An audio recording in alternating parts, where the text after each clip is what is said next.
Bueno, buenas tardes a todos. Bienvenidos a la primera clase de la teoría de las relaciones objetales de Otto Kemberg y el psicoanálisis clínico. Y bueno, como ya saben, voy a estar subiendo distintas clases cuando sea conveniente para pues, poder tener un curso de toda la teoría y práctica que Kemberg nos deja, todas sus reflexiones, toda su teoría. Me parece que especialmente para pacientes fronterizos o graves, si se quiere también, pues la teoría de Otto Kemberg brinda un excelente complemento a la práctica también. Sin embargo, tenemos que primero entender la teoría y de igual manera, pues bueno, no es una teoría sencilla de comprender, es una teoría compleja, es una teoría muy amplia que incluye principalmente a Freud, incluye a muchos teóricos de la teoría de las relaciones objetales, especialmente Melanie Klein, Hannah Segal, Margaret Mahler, entre otros, que Kemberg toma algunas cosas de sus trabajos y pues integra con su concepción de cómo funciona el aparato psíquico, con algo de neurociencias también, específicamente neurobiología. Entonces, pues bueno, vamos a comenzar entonces con la primera clase del día de hoy y vamos a hablar un poco sobre las influencias de Kemberg, ahorita en primer lugar, y posteriormente, como pasando esta introducción, vamos a comenzar con su teoría sobre las relaciones de objeto y algunos mecanismos de defensa esenciales que Kemberg comienza a investigar. Entonces, Kemberg, en su teoría de las relaciones objetales, pues alude al doctor Hermann van der Waals, quien fue el antiguo director del Instituto de Psicoanálisis de Topeka y del C.F. Menninger Memorial Hospital, quien fue el primero que abrió sus perspectivas con respecto a la teoría de las relaciones objetales, especialmente con los procesos centrados alrededor de la internalización, el cual es un proceso que describimos en la teoría de las relaciones de objeto.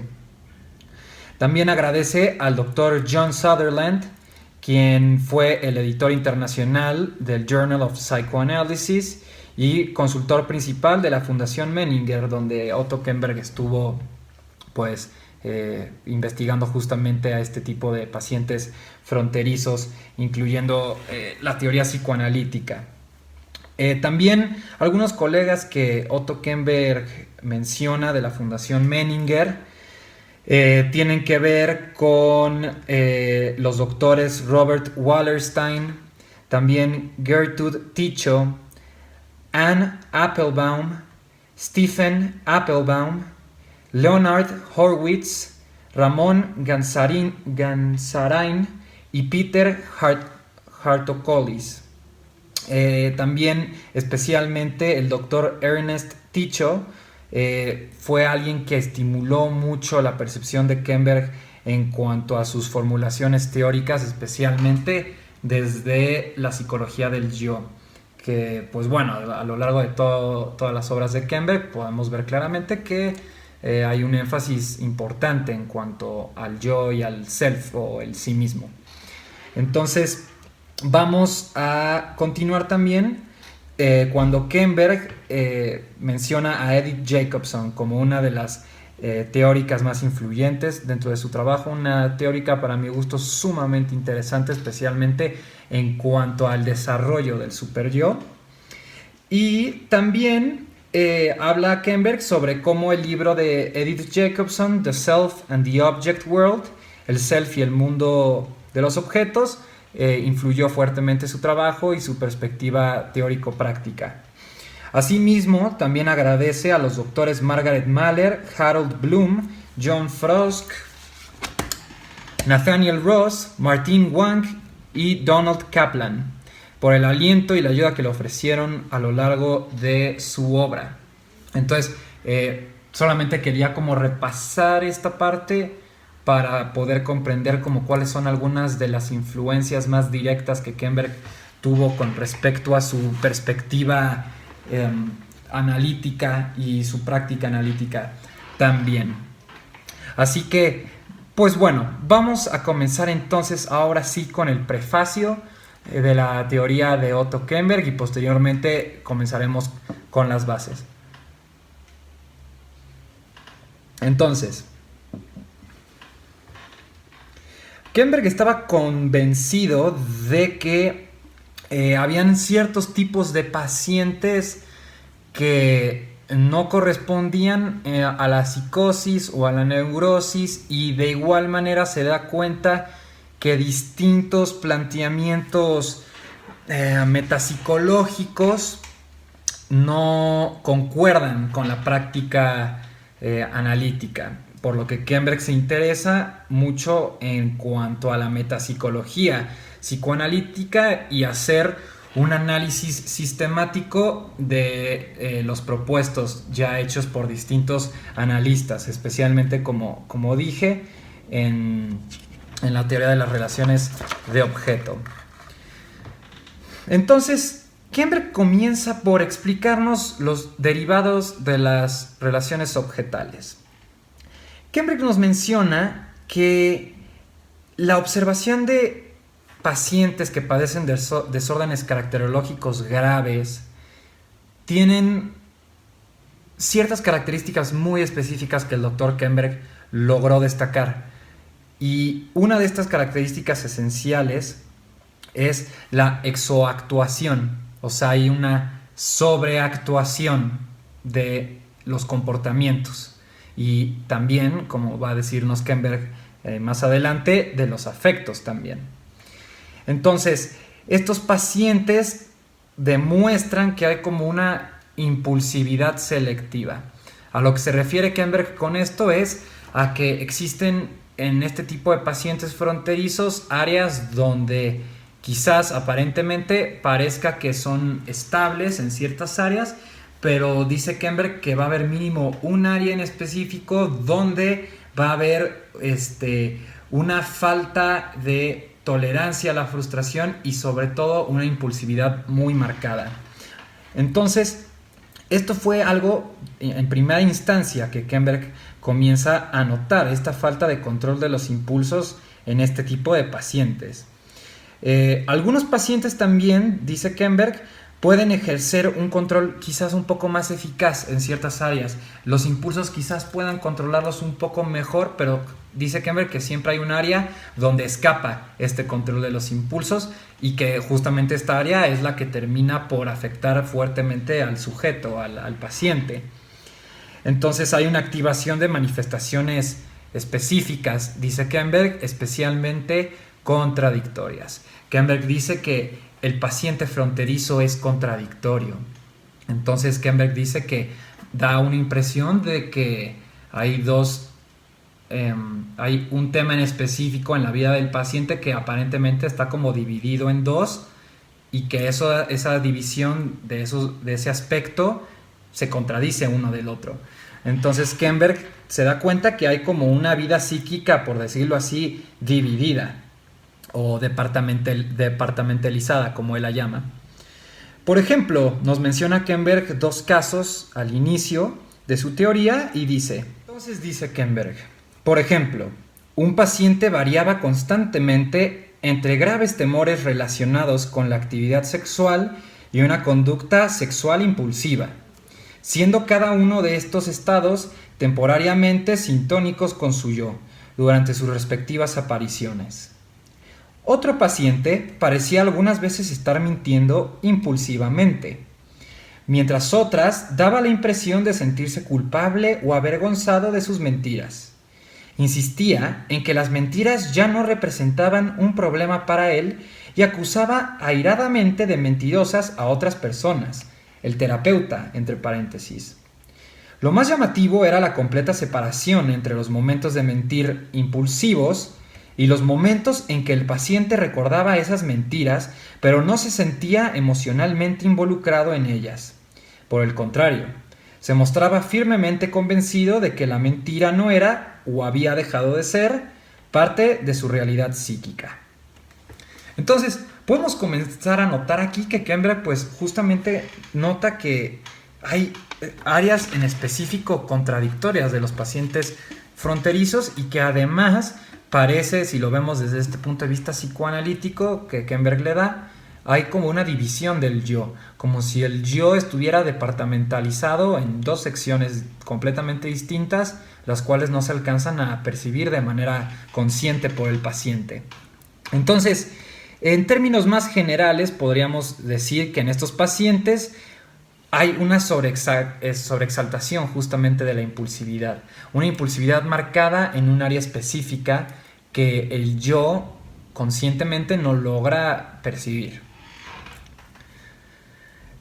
También nos menciona Kemberg que estos impulsos están relacionados con ciertas defensas específicas.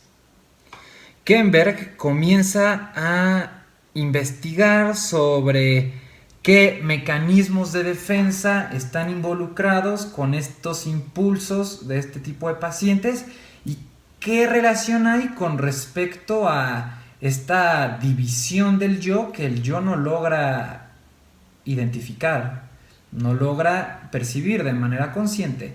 Entonces, Kemberg en primera instancia analiza dos mecanismos de defensa muy importantes en el psicoanálisis. El primero siendo el del aislamiento y el segundo siendo el de la negación. Un concepto de la negación muy tocado a profundidad por Freud, por cierto. Entonces Kemberg nos menciona que tenemos que señalar que las observaciones que estamos teniendo clínicamente, y bueno, específicamente él, como que no parece corresponder que estas divisiones del yo tengan que ver con el aislamiento o con la negación. Entonces Kemberg dice, bueno, entonces ¿qué podría hacer? Pero primero Kemberg analiza estas dos defensas, que es lo que vamos a hacer en primera instancia. Entonces, Otto Kemberg, ¿qué es lo que nos dice en primer lugar con el aislamiento? Una defensa específica del yo. Kemberg nos menciona que es el afecto específico lo que se mantiene separado de la representación ideacional del impulso. Este y su representación ideacional no aparecen en la conciencia al mismo tiempo.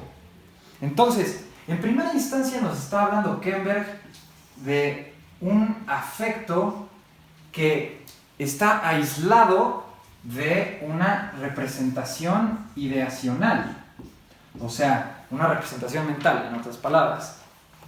Entonces, esta representación ideacional y el afecto están íntimamente conectados, normalmente. Lo que sucede es que desde la perspectiva de Otto Kemberg, el afecto se mantiene separado de la representación ideacional. Entonces, tenemos pacientes que no puede su conciencia reconocer ambos aspectos de manera simultánea, sino que se percibe únicamente la representación ideacional, pero sin el componente afectivo. Entonces, en primer lugar, esa es una defensa que Kemberg nos está hablando, que pareciera que se vincula con este aislamiento departamentalizado del yo, pero Kemberg menciona que no concuerda del todo, que hay algo más que al parecer no es un aislamiento como tal cuando el yo se está defendiendo, que vamos a ir más adelante contra qué se está defendiendo el yo. Entonces, el aislamiento para Kemberg, digamos, no encuentra esta respuesta total. Entonces, Kemberg procede a la negación, que es otro mecanismo muy importante que de hecho Lacan toma para los pacientes perversos diciendo que el paciente perverso funciona a base de la renegación. Kemberg lo que nos va a venir a decir es otra cosa, que ahorita vamos a indagar. Entonces, menciona Kemberg, por el contrario, en pacientes como los mencionados hay un completo y simultáneo reconocimiento del impulso y de su representación ideacional en el yo. Entonces, lo que sucede aquí es que dice Kemberg que en el aislamiento, como vimos, pues el paciente sí identifica ambas partes, identifica el afecto e identifica la representación ideacional. Entonces, no es el aislamiento el que está operando en los pacientes fronterizos. Después, como había mencionado, viene la negación. Y Kemberg nos menciona con respecto a la negación. La completa separación ocurre en cambio entre manifestaciones psíquicas complejas en las que interviene el afecto, el contenido ideacional y manifestaciones subjetivas y de conducta. En la negación existe una tendencia a eliminar de la conciencia una parte de la realidad externa o de la realidad subjetiva que parece estar en contradicción con aquello que la función sintética del yo determina, que es sintónico con el yo. Entonces, ¿qué es lo que ocurre aquí? Entonces, Kemberg nos menciona que existe una negación por parte del sujeto en realidad externa. Entonces, hay algo que el yo del sujeto no quiere ver con relación a la realidad, por lo que se niega una parte de esta realidad y el yo, digamos, así mantiene su equilibrio, entre comillas. Entonces, Otto Kemberg nos menciona justamente que, pues, en la negación, como que pareciera que tampoco el paciente fronterizo opera bajo este mecanismo sumamente profundo del yo.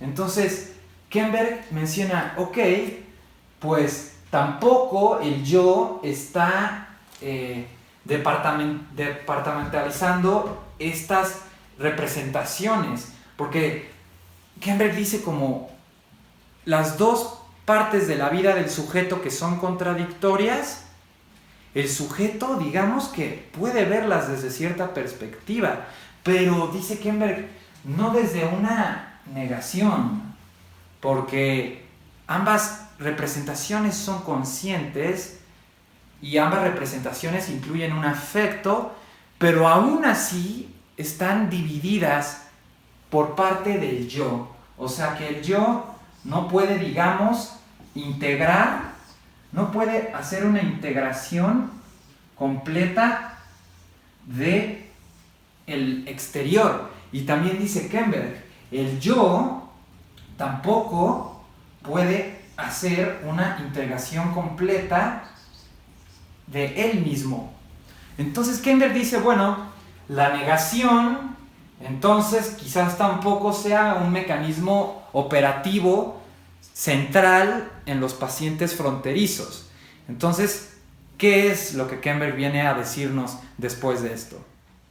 Entonces, Kemberg nos menciona en sus textos que en realidad lo que está sucediendo es que hay una alternancia entre estados yoicos, en los cuales estos estados yoicos que están en sectores independientes de la vida psíquica se van alternando estos estados por parte del yo, en donde se pueden repetir diferentes sucesos de manera desde un punto de vista no cronológico, sino en un tiempo que no hay un tiempo en específico, digamos. Entonces estos sectores del yo se van intercambiando, digamos, pero ambos se mantienen en el yo. Es importante aclarar eso.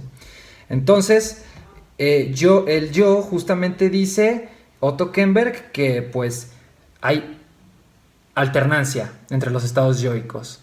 No es aislamiento, no es negación, sino que hay dos sectores del yo que se encuentran divididos.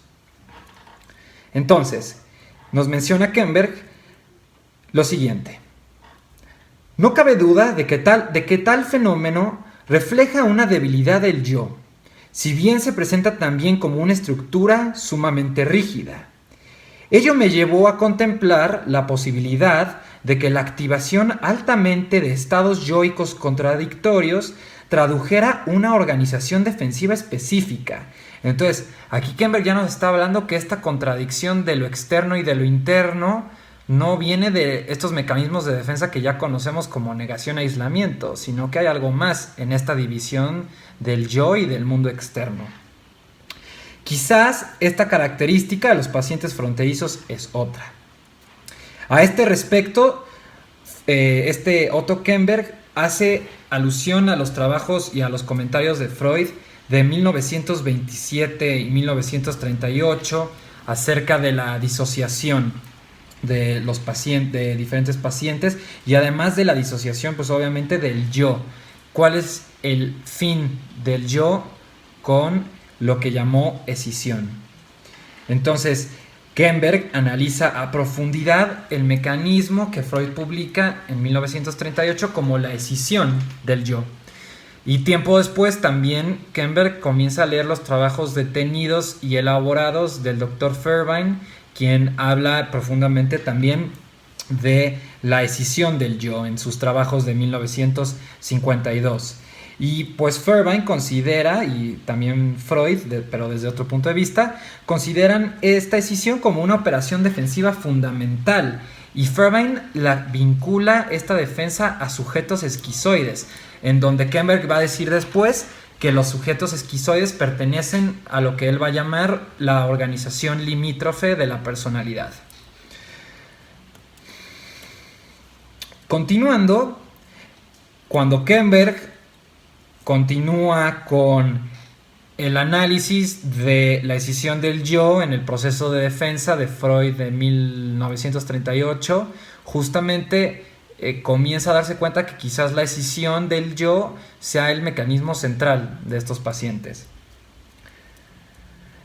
Kemberg nos menciona que hay reacciones opuestas por una parte y en otra, que están vinculadas con la realidad, pero que de cierta manera esa realidad está distorsionada de alguna manera, que pues justamente hace que haya una división del yo. Entonces, Kemberg nos menciona que, por lo tanto, hay dos reacciones contradictorias a conflictos, siendo estos conflictos los núcleos que van a conformar el yo. Entonces, Kemberg nos está diciendo aquí que el yo, tempranamente, lo que va a hacer con el conflicto es solucionarlo a través de, digamos, dos maneras distintas, a través de dos respuestas distintas. Entonces aquí Kemberg dice que la escisión del yo es una defensa importantísima y quizás central en pacientes fronterizos. Entonces, a partir de los trabajos de Freud y de Fairbairn, pues Kemberg justamente nos dice que la escisión, digamos, está en coexistencia a lo largo de la vida, en la vida consciente del sujeto. Entonces, vamos a ver cómo la escisión opera según Otto Kemberg. Entonces, Kemberg nos menciona lo siguiente con respecto a la escisión. Y dice: observé que cada uno de estos estados escindidos del yo, recíprocamente inaceptables, representaban una específica disposición transferencial del paciente, no poco llamativa. Era como si cada uno representara un paradigma transferencial completo, una reacción transferencial regresiva altamente desarrollada que representa la activación en la transferencia de una específica relación objetal internalizada. Entonces, Otto Kemberg aquí nos está diciendo lo siguiente con respecto a la escisión. Y lo que nos dice con respecto a la escisión es que entonces encontramos un yo que se encuentra dividido, y este yo, pues al parecer, cuando se encuentra con alguien más, supongamos el terapeuta o el analista, hay algo aquí en medio que es lo que nosotros aludimos como la transferencia. Pero entonces, dice Kemberg que durante esta transferencia aparentemente hay una situación transferencial regresiva. Entonces, dice Kemberg que el yo se regresiona a una etapa del desarrollo infantil en donde esta regresión es muy específicamente desarrollada y aparentemente muy elaborada también. Entonces, cuando el yo, según Kemberg, se regresiona, hay una activación de una representación objetal específica. Relación objetal internalizada. Es como le llamamos en psicoanálisis. Relación objetal internalizada. Entonces, Kemberg nos menciona que cuando el yo se encuentra en conflicto con estos estados contradictorios, estos estados y sectores disociados del yo, no puede el sujeto comprenderse a sí mismo y a los otros significativos. Pero también algo que sucede es que cuando el yo entra en conflicto se activa una relación objetal específica. Y esta relación objetal específica se termina proyectando en el terapeuta o la persona o el novio o la novia o quien sea. Entonces, Kemberg nos dice que justamente estas relaciones objetales internalizadas son las que se van a proyectar en el mundo externo, pero que también estas relaciones de objeto están interiorizadas en el yo también, pero de una manera dividida. Entonces hay una división en cuanto a las representaciones que tenemos también de manera interna. Por ejemplo, supongamos que el terapeuta que está atendiendo a este chico, llamémosle Juan, y supongamos que el terapeuta en este caso es hombre. Y supongamos que Juan tuvo una infancia dura, tuvo una infancia en donde tuvo un padre generalmente agresivo. Entonces, este padre agresivo no es solamente agresivo, a lo mejor y también tenía momentos amorosos, quizás, aunque sean pocos. Entonces, digamos que esta imagen ya se internaliza en el inconsciente del sujeto, pero al mismo tiempo va a haber no solo la representación de ese otro, sino que también va a haber una representación de Juan. ¿Cómo se veía Juan cuando papá se enojaba? Entonces, a lo mejor Juan era un chico sumiso. Entonces, supongamos que Juan llega a consulta, tienen unas cuantas sesiones, el terapeuta supongamos que confronta a Juan, porque Juan lleva mucho tiempo emborrachándose. Entonces, el terapeuta pues justamente llega a un punto en el que pone esta confrontación de por qué lo está haciendo, y supongamos que pues durante este momento pues el yo de Juan comienza a angustiarse y comienza como a sentir ansiedad, y recordemos que es un yo que está dividido. Entonces, cuando esto sucede, digamos que inconscientemente Juan está percibiendo a su terapeuta como este padre agresivo, como este padre que quiere dominar y ser sádico con Juan. Recordemos que la posición de Juan en su infancia fue de una persona sumisa.